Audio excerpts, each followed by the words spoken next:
خطا ہونا بزرگی میں کوئی رکاوٹ نہیں۔ ماعز اسلمی کو پتھر پڑ رہے تھے جب وہ حد لگ رہی تھی، کہ ابھی جو تم نے ماعز کا گوشت کھایا اس سے زیادہ ناپاک تم نے کھایا۔ گناہ ہونا انسانی اللہ اور بندے کے تعلق میں رکاوٹ تب بنتا ہے جب اصرار ہو، میں حاملہ ہوں زنا سے، مجھے پاک کریں، اس لیے کبھی کسی کے گناہ پر اس کو حقیر نہ سمجھو۔ ہاتھ جوڑتا ہوں۔ انہ من یتق، وہ انسان ہی نہیں جس سے خطا نہ ہو، اور پھر وہ انسان ہی نہیں ہے جو خطا پہ شرمندہ نہ ہو، پھر وہ شیطان ہے۔ خطا ہونا بزرگی میں کوئی رکاوٹ نہیں۔ صحابہ کی خطاؤں کو اللہ نے قرآن میں ذکر کیا، صحابہ سے ہر بڑے سے بڑی خطا ہوئی، اس میں ایک پیغام تھا کہ اتنے بڑے مقام والے سے بھی خطا ہو سکتی ہے اور اللہ کے تعلق میں کوئی کمی نہیں آ سکتی۔ توبہ۔ ماعز اسلمی کو پتھر پڑ رہے تھے جب وہ حد لگ رہی تھی، تو دو آدمی آپس میں باتیں کر رہے تھے، دیکھو اچھا بھلا اس پر پردہ ڈال دیا تھا اللہ کے نبی نے، یہ خود ہی اپنے آپ کو ذلیل کر کے آ گیا۔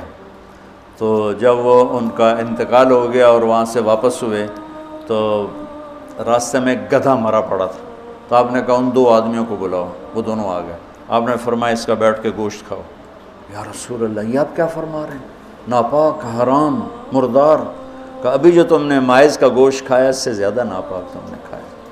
کہ تم اس کی غیبت کر رہے، اور میں محمد مصطفیٰ اللہ کی قسم کھا کے کہتا ہوں میں اسے دیکھ رہا ہوں جنت کی نہروں میں نہاتا پھر رہا ہوں۔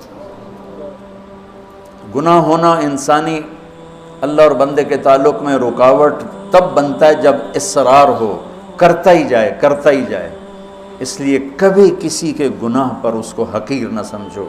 ہاتھ جوڑتا ہوں۔ کسی کو حقیر، کسی سے نفرت نہ، اپنی نیکی کے تکبر سے بچو۔ اللہ کی قسم، نیکی کا تکبر پیسے کے تکبر سے بھی زیادہ خوفناک ہے۔ ہم ایسے، ہم ایسے، تم ایسے، تم ایسے۔ اور امرأہ غامدیہ رضی اللہ تعالیٰ عنہا سے برائی ہو گئی، حاملہ ہو گئیں، اور ان پر قربان جائیں سبحان اللہ کے نبی کے پاس آئیں، میں ماعز کی طرح نہیں ہوں کہ آپ کہیں جا تو نے کوئی نہیں کیا، میں حاملہ ہوں زنا سے، مجھے پاک کریں۔ تو آپ نے فرمایا، آپ نے اس کو ٹالنے کے لیے کہ جا پہلے بچہ پیدا کر پھر اس کے بعد دیکھا جائے گا، کہ 9 مہینے گزریں گے آپ ہی بھول جائے گی۔ وہ 9 مہینے بعد پھر آ گئی کہ مجھ سے گناہ ہوا ہے، یہ میرا بچہ پیدا ہو گیا ہے، اب مجھے پاک کریں۔ آپ حیران ہو گئے اس کے اس اندر کے بے قراری پر۔ آپ نے پھر دوسرا ہیلا اختیار فرمایا، آپ نے فرمایا بچے کو دودھ پلا 2 سال، جب یہ روٹی کھانے کے قابل ہو جائے پھر آنا، پھر حد لگائیں گے۔ 2 سال اس نے دودھ پلایا، اور ایک دن چشم فلک نے دیکھا کہ ایک عورت بچے کو انگلی سے پکڑ کے لا رہی ہے، اور اس بچے کے دوسرے ہاتھ میں روٹی ہے اور وہ کھا رہا ہے، اور آ کر کہتی ہے یا رسول اللہ یہ روٹی کھا رہا، طہرنی، مجھے پاک کیجیے۔ میرے نبی کے بھی آنسو نکل آئے۔ تو آپ نے فرمایا اس بچے کو کون اپنا بیٹا بناتا ہے، میں ضمانت دیتا ہوں جنت میں وہ میرا ساتھی ہوگا۔ تو ایک انصاری صحابی نے اٹھ کر کہا یا رسول اللہ میں اس کو اپنا بیٹا بناتا ہوں۔ اتنی بڑی بڑی ہستیوں سے گناہ ہو جاتے ہیں، لیکن ہم کہتے ہیں یا موسیٰ یا فرعون۔ وہ جو ایک احمقانہ شعر ہے، دورنگی چھوڑ دے یا کرنگ ہو جا، سراسر موم ہو یا سنگ ہو جا، کسی بیوقوف شاعر نے یہ شعر کہا۔ تو ان پر حد لگی تو خون کا کہ چھینٹے حضرت خالد پر جا کے پڑے، تو انہوں نے کو 2-4 لفظ سخت کہہ دیا۔ آپ نے فرمایا خالد ایسا مت کہو، اس بچی نے وہ توبہ کی ہے پورے مدینے پہ تقسیم کروں سب کی بخشش ہو جائے۔ انہو من یتق، بڑے سے بڑے سے بھی ہو جاتا ہے۔ سارعوا الی مغفرۃ من ربکم وجنۃ عرضها السماوات والارض اعدت، بولو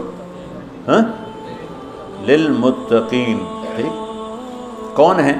الذین ينفقون فی السراء والضراء، جو تنگی اور فراخی میں خرچ کرتے ہیں، والکاظمین الغیظ، جو غصے کو پیتے ہیں، والعافین عن الناس، جو لوگوں کو معاف کرتے ہیں، واللہ یحب المحسنین، اللہ احسان کرنے والوں کو پسند کرتا ہے۔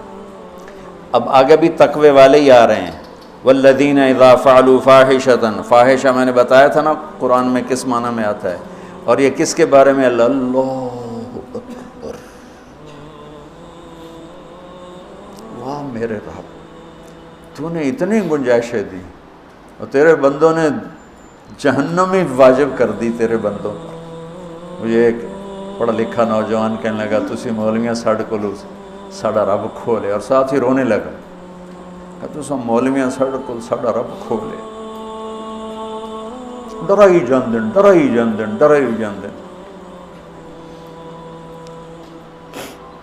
والذین اذا فعلوا فاحشۃ، یہ بھی تقوی والے ہیں، او ظلموا انفسهم، یہ بھی تقوی والے ہیں، ذکروا اللہ فاستغفروا لذنوبہم ومن یغفر الذنوب الا اللہ ولم یصروا علی ما فعلوا۔ یہاں آ کے جدا ہو گیا، متقی اور فاسق جدا ہو گیا کہ متقی بھی یہ سارے گناہ کر سکتا ہے لیکن وہ چھوڑ دیتا ہے، اصرار نہیں کرتا، روتا ہے، معافی مانگتا ہے، اور جو بدماش ہوتا ہے وہ کرتا جاتا ہے، وہ کہتا ہے ویکھی جائے گی ویکھی جائے گی۔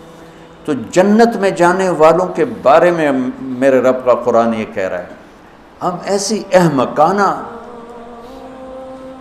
سوچ کے مالک ہیں کہ نیک آدمی تو بن جائے معصوم پاک نبیوں کی طرح، اور جو نافرمان ہے وہ فرعون بن جائے، وہ کیوں نیکی کرتا ہے؟ میرا کالج کا ساتھی تھا احمد مصطفیٰ، 96 میں فوت ہو گیا۔ اس کا چلہ لگا تو سارے عیب چھوٹ گئے، صرف شراب رہ گئی تھی، تو وہ نشے میں اس کے دوستوں نے اس کو گھر کے دروازے کے سامنے اتارا تو وہ دروازے پر ہی گر کے پڑا ہوا تھا۔ تو پولیس کی گزری وین تو انہوں نے اٹھا کے ڈالا اور چوکی لے گئے۔ صبح اس کی آنکھ کھلی تو روشنی ہو رہی تھی، تو اس نے سپاہی بھی جانتے تھے، اچھا بڑے آدمی کا بیٹا تھا، خود بھی کافی مشہور تھا، تو اس نے کہا یار جلدی جلدی مصلی لوٹا لاؤ، میں نے نماز پڑھنی۔ تو کہنے لگا راتی کی کر دے رہے ہو؟